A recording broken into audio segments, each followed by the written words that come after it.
So Prince Harry went to court. His case was thrown out. He wasn't allowed to have taxpayer-funded security. He's embroiled his father, the King, wouldn't speak to him during this whole court case. Now he has written to the British Home Secretary asking for a review of his security. He won't let this go, Ingrid, will he?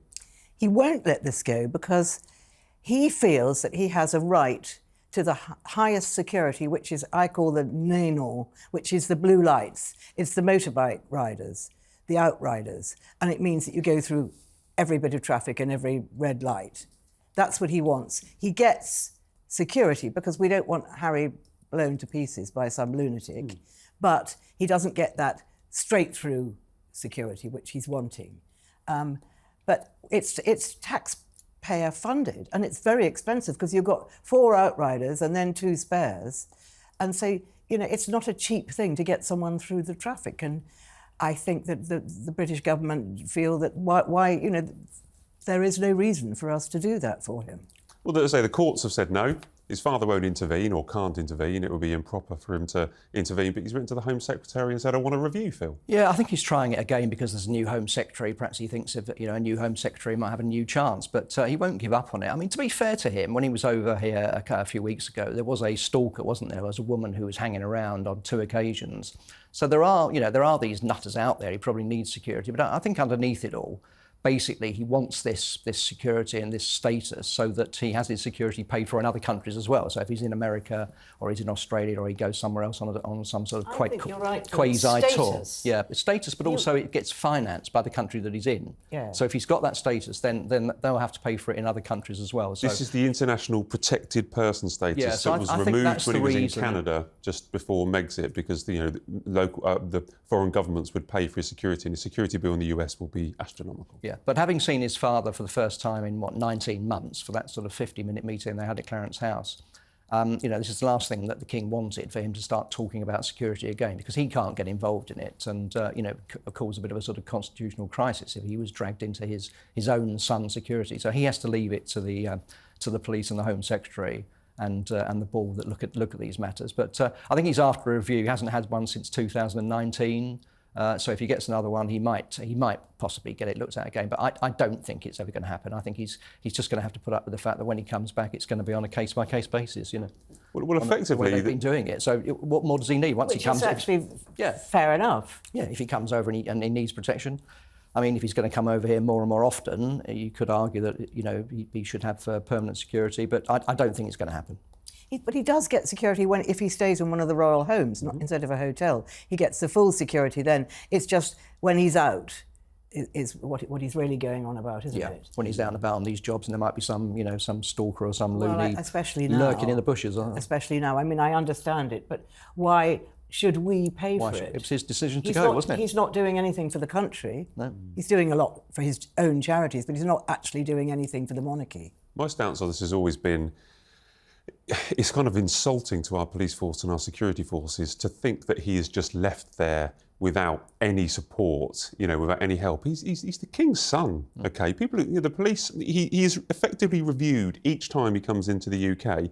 They look at his status, they look at the threats against him, and they decide what level of protection he needs. So he almost has a review each time he comes to the UK. But I feel, I speak to people in the security or the police service who think, who suggest that it's a little bit rude to them because they are professional people whose job it is, if Harry comes over and is a threat, they will keep him safe.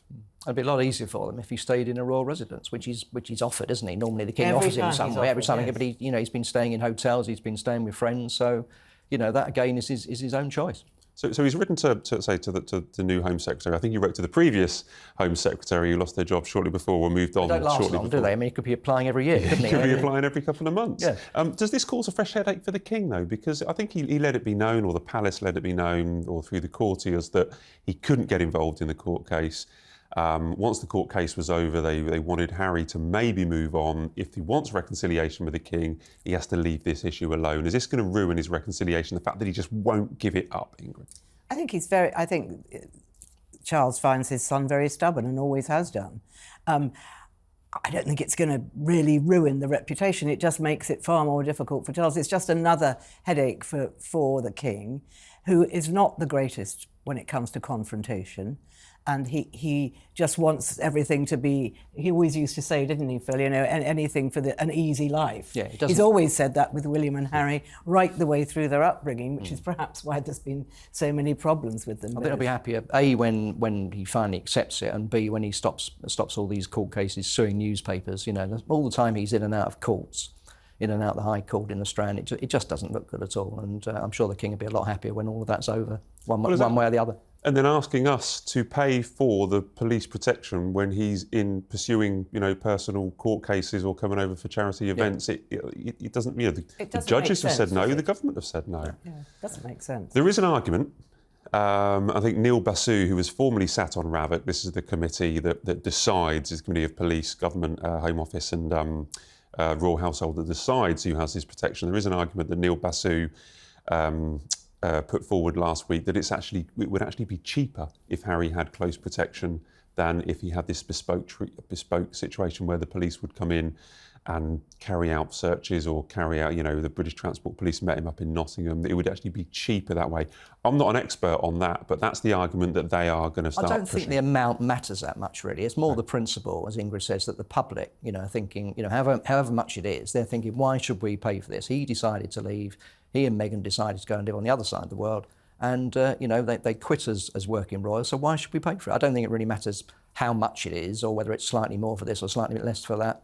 I think it's just the sort of, you know, the general sort of image of them sort of getting security paid for from us is something that people won't accept. Also, Phil, when they first went to Canada, they did have 24-hour security and we paid for it. Yeah, before they went to California. So that was incredibly expensive because you had 2 full-time security officers and then they had to have time off, so you actually had 4. Yeah. And we were paying for it in Canada. This feeds into this international protected person status as well, which was removed around about the same time once he wasn't, you know, a working royal. The problem for Harry is that it does feed into this idea of him being a whinger, you know, who just keeps on moaning, who keeps on complaining, who hasn't moved on from Megxit. That's what worries me. I think he needs to move on. He's moved on from many different court cases. He's moved on from, you know, complaining about his family. He hasn't complained about his family for a while. This is one of the last vestiges of his infamous whinging. That's what worries me. The ginger whinger. Yes. Wouldn't it be great if he just said, look, I don't need security, I've got a big right-hand punch, I'll deal with them. Yeah. And you'd think, good for you, Harry. Yeah. And then he uses Meghan and the children. And I think it was you, Phil, that said... Was it? that said, you don't think Meghan will ever come back here. And so far, I think you've been right. I don't think she will come back. I think the only time he's going to come back here on his, you know, will be on his own. If he comes back permanently, will be if they get divorced, if they split up. I think she knows how unpopular she is here. If she came with the kids, of course, the security would go through that. You know, that really would be a problem. And that would obviously, you know, open up a whole new ballgame. But all the time it's him on his own. I don't think you can justify it. If the kids came over, the King's grandchildren, you know, you've got a different ballgame, haven't you? Well, I imagine the police and the security services might say that they would have to assess it on you know, as it was. But I don't think that's going to happen. I don't think the kids are going to come without her. And I don't think she's going to come. Well, I don't think she's going to allow the kids to come over. Well, of course, Archie could absolutely willingly go with his dad. It would be really nice. But I don't think she's going to allow that. No. Well, he ain't going to let it go. And as you pointed out, we might have another Home Secretary in 6 months' time, so he can file off another letter.